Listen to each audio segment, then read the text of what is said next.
living system is the rainforest, home to the most amazing concentration of life on our planet. These dense and beautiful forests cover over 150 million acres, constituting more than half of its population. Rainforests are also extremely important to natural living systems, contributing to oxygen, food, medicine, and other forms of essential life.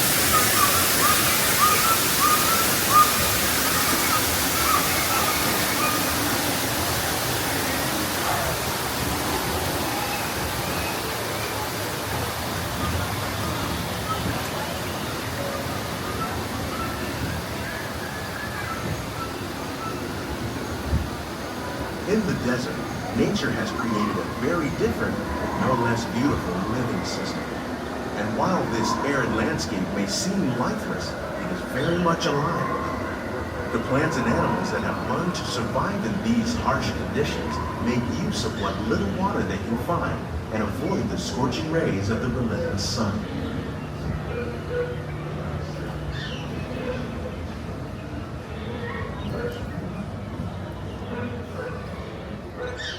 The American prairie once appeared as desolate as the desert, but over time, rainwater and nutrients gradually penetrated the hard surface of this land. Even the hooves of the mighty buffalo helped create the rich soil that would one day become home to the American farm.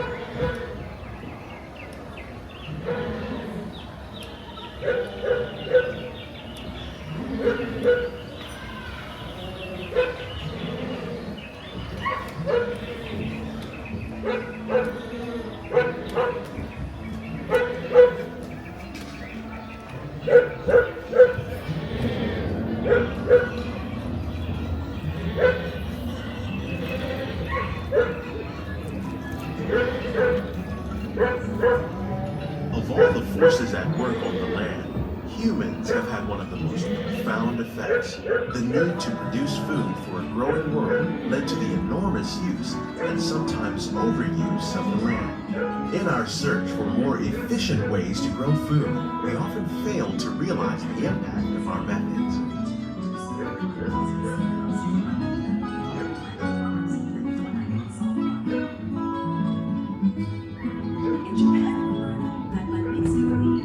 Today, we're learning to live with the land, discovering better ways to grow food that will assure both human and environmental well-being. Here at EPCOT, we're learning to reduce the need for chemical pesticides by breeding and using natural predators, like ladybugs and wasps, to control pests.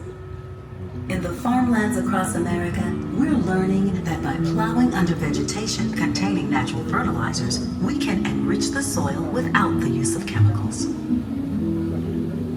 In arid regions, we're learning to produce food on desert seacoasts by developing and planting crops that thrive on salt water. In Japan, we're learning that by mixing leaves and other living materials into our soil, we can make farmland more fertile without the need for chemicals. Here at EPCOT, we're learning to reduce the need for chemical pesticides by breeding and using natural products like ladybugs and wasps. In the farmlands across America,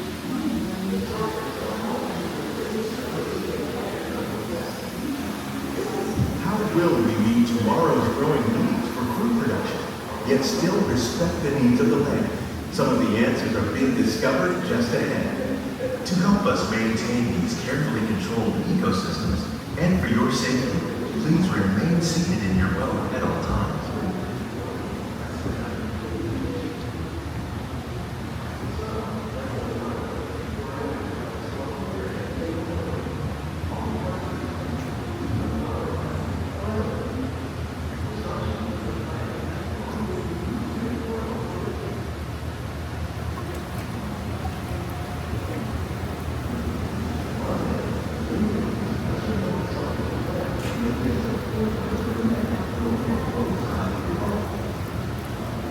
Welcome to our living laboratory, where scientists from EPCOT and the U.S. Department of Agriculture are exploring innovative ways to produce bountiful harvests now and into the future.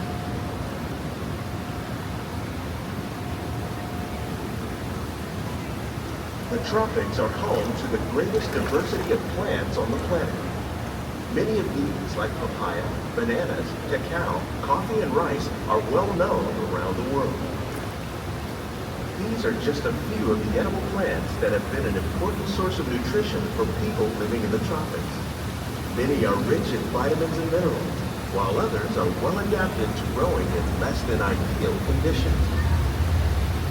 Some, like the water lily, thrive in wet, swampy areas and waterways. All parts of this plant, even the flower petals, are edible. The starchy root of the plant has long been used to make flour for baking.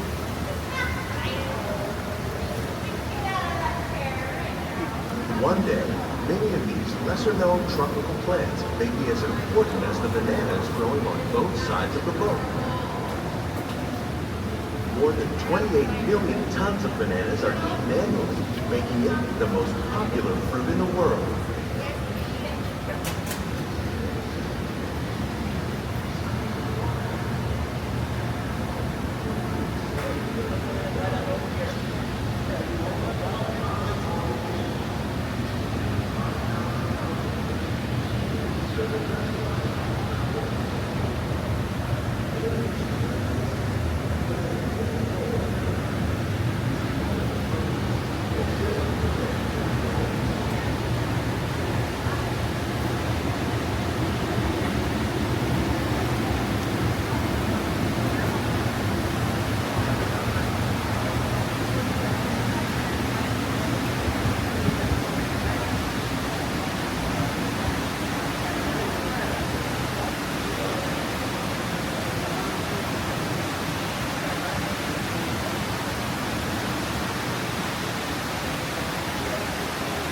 When you mention farming, you probably don't think of fish, but fish farming, or aquaculture, accounts for nearly half of all the seafood consumed globally. Tilapia, bass, and catfish, like the ones you see here, are two of the more popular crops raised by fish farmers. The sustainable system reproduced here recycles the water in the tanks. As a result, we're able to save millions of gallons each year. Our small fish farm produces nearly 5,000 pounds of fish each year to serve in restaurants around Walt.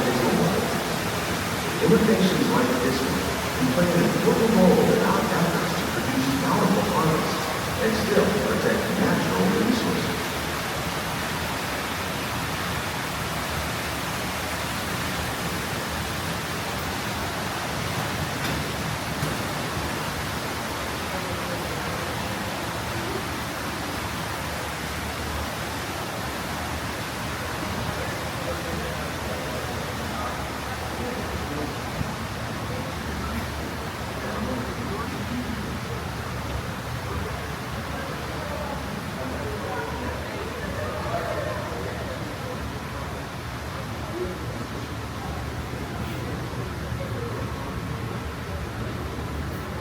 While there are more than 50,000 edible plant species in the world, most of us are only familiar with the handful that make up our everyday diet. The common grains growing here, wheat, maize, sorghum, and millet, plus rice, account for nearly 2/3 of our global food consumption. Learning how to increase yields of these staples is an important goal of research around the world.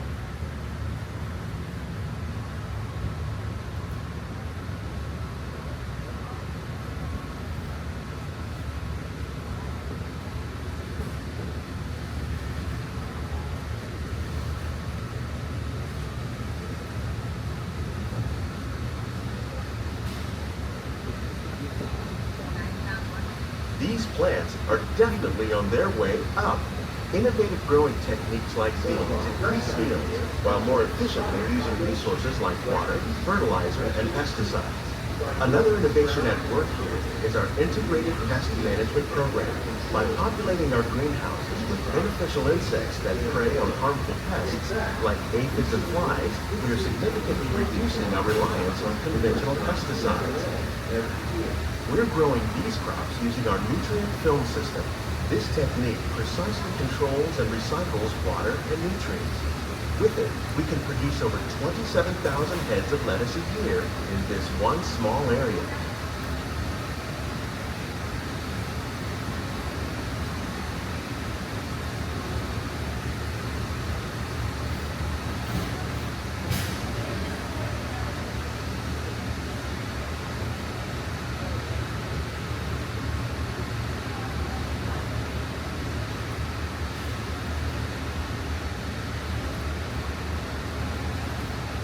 future of agriculture may include innovative ideas like this vertical growing system. Plants grow in this way. Some of our best ideas have been inspired by nature, like these fruit and vegetable trees. By growing these ground plants vertically, we can increase yields and better control diseases. These crops taste as good as they look. In fact, we serve more than 15 tons of produce from our greenhouses in restaurants here at the land every year.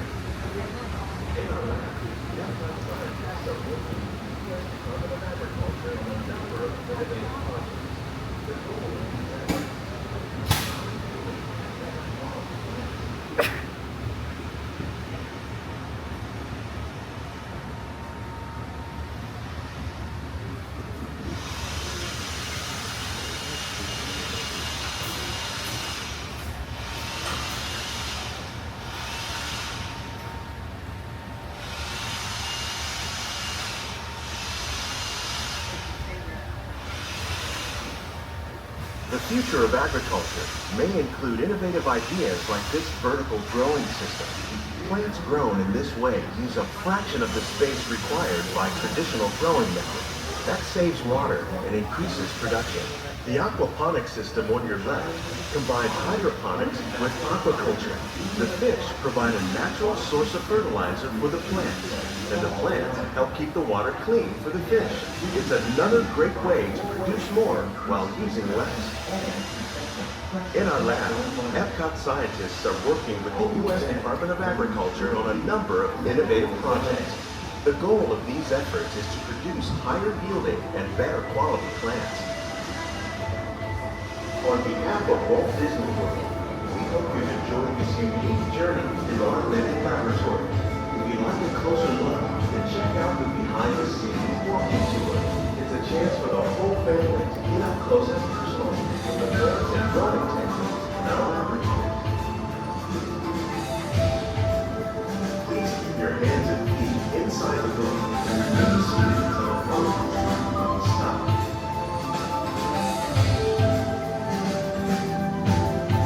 Greenhouses represent just a fraction of the work being done worldwide to produce bountiful harvests for our growing population. Scientists, farmers, and even backyard gardeners are doing their part to improve the quality and quality of foods that we all rely upon. Together, we can continue to find more ways to increase food production and protect our precious natural environment. Only then will we truly be living with the land.